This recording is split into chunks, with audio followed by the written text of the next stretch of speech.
Një anije e marinës meksikane është përplasur në urën e Brooklynit në New York, duke lënë të vdekur 2 anëtarë të ekuipazhit dhe 17 të tjerë të lënduar.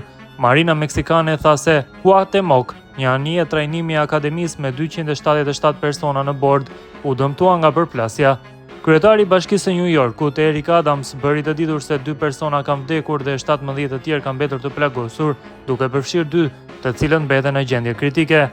Ndërkohë, dëshmitarët okulari i thanë Associated Press se pranë 2 persona të larguar nga anija me barela.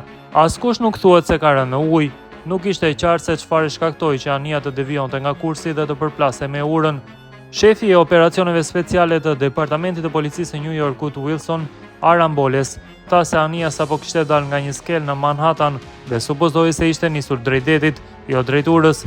Ai shtoi se një raport fillestar sugjeroi se anija kishte humbur fuqinë për shkak të një problemi mekanik.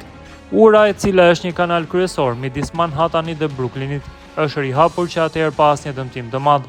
Cuauhtémoc është rreth 90 metra e gjatë dhe 12 metra e gjerë, sipas marinës meksikane.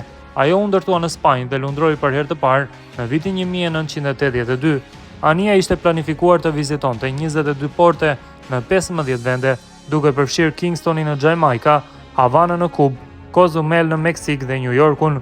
Ajo gjithashtu kishte planifikuar të lundronte në Reykjavik të Islandës, Bordeaux të Francës, Saint-Malo dhe Dunkirk, Aberdeen në Skoci dhe vende të tjera për një total prej 254 ditësh, 170 prej tyre do të kalonin në det.